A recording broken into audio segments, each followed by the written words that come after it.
Greetings. Once again, this is Gary Miranda, hoping that you're enjoying these poetry sessions as much as I am. You may have noticed by now that I like to group poems around particular themes, a practice that somehow satisfies my compulsive need for order, and reflected also in my preference for even-numbered stanzas and my inability to go to sleep with the middle dresser drawer open. This is well and good, except that it means passing over poems that don't conform easily to a pattern of any kind. To counter that drawback, the poems I'm going to read today are a miscellany.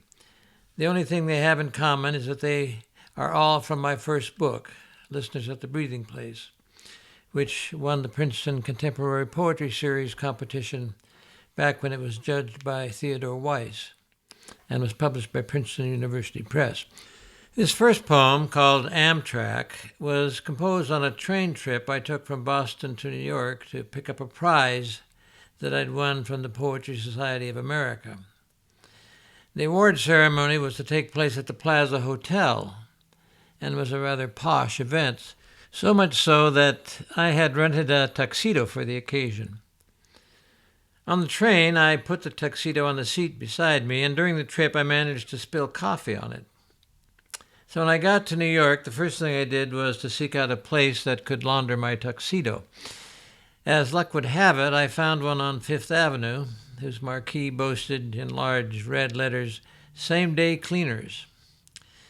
So I went in and told the proprietor that I needed the tuxedo by the end of the day. He looked at me askance and scoffed, "No way." I said, "But your sign says Same-Day Cleaners." He replied huffily, "That's the name of the place. Like my name is Al, your name is Joe. It's just a name." Welcome to New York. I'm not complaining, mind you. I came back from that trip with an award and a poem I'm fond of. Amtrak. Corridors keep shaking where I move, and in those corridors faces that are not paintings. There must be something no one understands which will explain all this. A pretty woman with a face that doesn't let go easily runs her fingers through her hair and shakes her head at no one. This happens on a train from Boston to New York and back again, day after day, where she is the hostess in the cafe car. Day after day, except that today I am here to see this gesture, which I know defines her private grief. She thinks there must be more to what she wants than riding Amtrak back and forth, and shakes her head to say so, strokes her hair. And if she were not pretty, or if, that is, her hair did not remind me of another woman's hair, I would not even notice what I notice, which is sad. Even if she noticed me, I know I could not make her happy, not day after day, any more than this train can, which is sad. If you find bones someday in a field just starting to get the hang of wildflowers, bones that strafe the sky in every direction but the one that matters, they are hers. Meanwhile, America passes by like a man other men know, easy in bars, easy with one kind of woman. She leans too far into that man's need for something different from anything she knows, calls it her life. Me, I'm lucky. I have a friend in New York, a friend in Boston, a ticket on this train, this poem, and more memories than I'll ever need.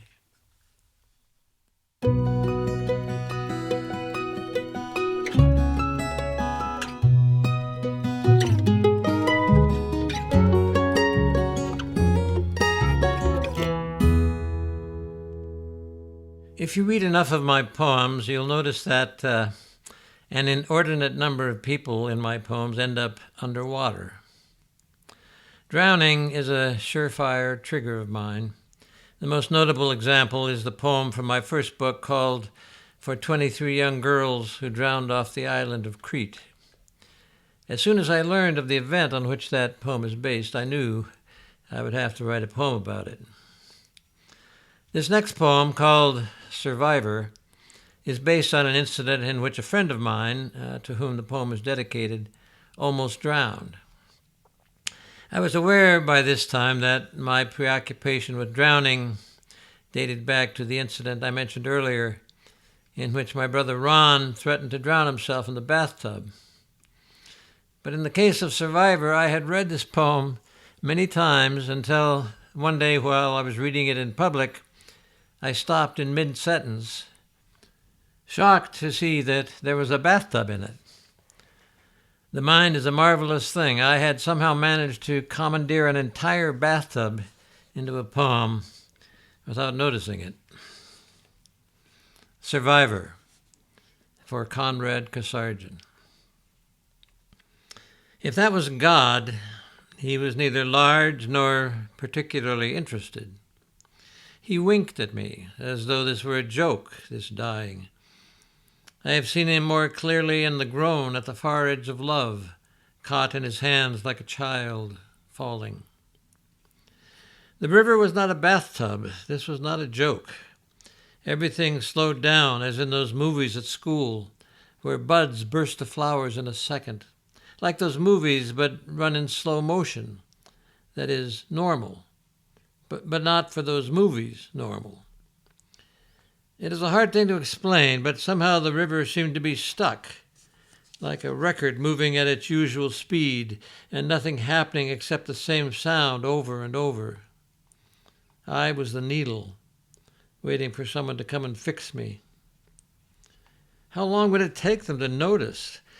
I am trying to tell you this as calmly as possible. It was not the water. It was the air betraying me, turning into a monster as I watched. I knew it was useless to try and change its mind. The shore sat there, sad, but not very. The trees shaking their heads a little, helpless. Nothing was violent, only strange. The clouds, there were clouds, made faces I did not understand, like gods. No one was on my side. Yet I am here, you notice, a little less interesting than someone who really drowned.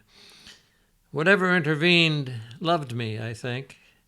Not God, not the river, more the child inside, remembering, deciding to put its small strengths into one place, like coins.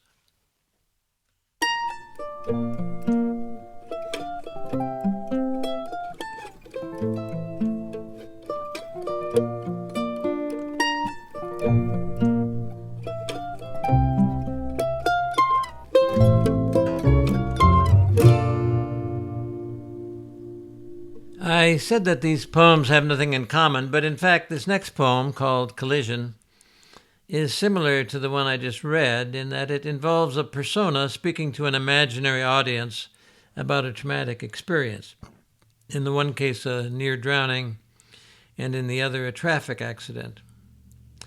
Concerning the latter, I'm reminded, a reminder that might better be filed away under the heading, "You don't need to share everything that pops into your head." I'm reminded that I once composed a bit of verse in my sleep about a traffic accident. It didn't have a title, but on waking I wrote it down under the title, "Three-Car Pile-Up." It went like this. The man was in his element. The woman had a soul. The other car was a mirage. No damage on the whole. Take that, Kubla Khan. Collision. Moon, stars, an apology of constellations ride the freeway toward this ample, if somewhat routine, accident. You lie there, your life reduced to physics, the laws of light, the laws of inertia. You try to remember the acronym for the rainbow's colors, a man's name. You know it is not Yves Bonnefoy. You think of Father Falsetto, who gave you your only C in physics. You think of the time he caught you in the boys' room dispensing the paper towel roll onto the floor and gave you a sermon on waste. Senseless, he said, turning, and you stood there wondering why you had done it. Something about a river, or the way sound travels. How did they get those voices into the wires, really? Or if they did, how explain portable radios? So many things to learn. Roy G. Biv. Red, orange, yellow, green. A state trooper puts his face so close to yours, he looks like a giant bug in a horror movie. Blue, you say. Indigo, you say. Violet. It seems to work. The face is human now, but you have become the luckless hero, the only one who has seen the monster and whom no one will believe. Save your breath, you start to think. Then stop to think. Save your breath. You wonder if you will ever speak again. And did you say violet or violent? It makes such a difference unless they are lifting you up.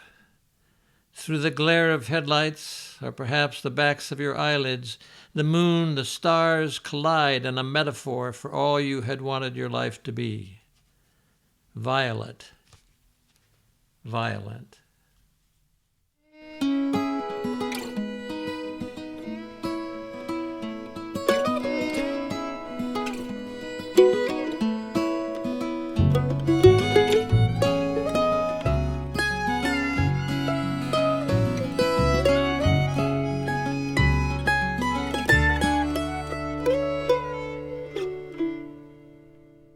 I mentioned earlier that I have a gift for titles. I trust that you picked up on the sarcasm of that remark. I am, in fact, jealous of poets who do have a gift for titles. Wallace Stevens is one. I've never been overly fond of his poems. I don't think I'm old enough for them yet, but I love his titles. The Emperor of Ice Cream, or The Idea of Order at Key West. A good title should not simply stand in front of a poem like a bumpkin in a sandwich board, but should add something to the poem, or even be a mini-poem of its own. For myself, I have a kind of Hippocratic oath approach to titles. I'm happy if they do no harm. This following poem is an exception. It has one of the few titles in my collected poems that seems to me to be doing more than merely taking up space. Some of this really happened. To say that there are possibilities for passion would only undermine that premise, and yet simply to act on it would hardly communicate. I would like in these lines to effect a fusion of statement and act. The statement is winning at the moment, owing no doubt to the obsessive refusal of words to leap, dance, make love, or otherwise perform on the page, into meaning. In the pine forests behind Pack City, when you get beyond the dunes, which rise like what Easterners would call mountains, only whiter, I discovered once an explosion of wild rhododendrons, red, ivory, violet, so startlingly out of place in that dominance of sky blue, pine green, that I became at first afraid, the way you do under the sea, accosted by beauty so strange you can barely face it. It made me think, accused me almost, of the times I used to shinny up the clothesline crossbar behind Judy Cole's house, knowing how the warm throb in the groin would shudder the whole length of my legs as I climbed. And turning my eyes away when I finally could, I saw, off Cape Kiwanda, the heartbreakingly helpless body of my brother slip like a white petal from the jetty of rock and fall, soundless, to the breakers below.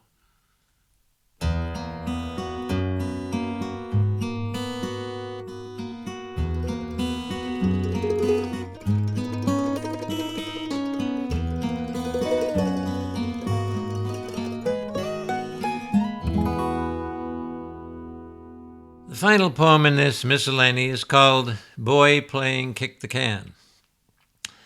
There was a time, certainly, when I wouldn't have had to explain the game of kick the can, but my brothers and I played it around the tail end of its popularity as a children's game. Years earlier, during the Great Depression, it was a staple for children, partly because the only piece of equipment required was an empty tin can. If you Google it, you'll find that a play scholar named Rodney Carlisle, he's not a real scholar, but he plays one, writes, "As outdoor and unstructured play of children continues to dwindle, the game of kick the can is becoming less and less known to each generation. At one point in time, teenagers played kick the can with younger children, and the game and its variations were passed on from child to child. Past generations remember this game fondly, and it was enough of a cultural phenomenon that it was a central player in a 1962 episode of The Twilight Zone." End quote. As if everyone remembers The Twilight Zone. As I played the game with my 4 brothers, the tin can was set in an open space, and one of us, who was designated as it, would count to a number with his eyes closed while the other players hid.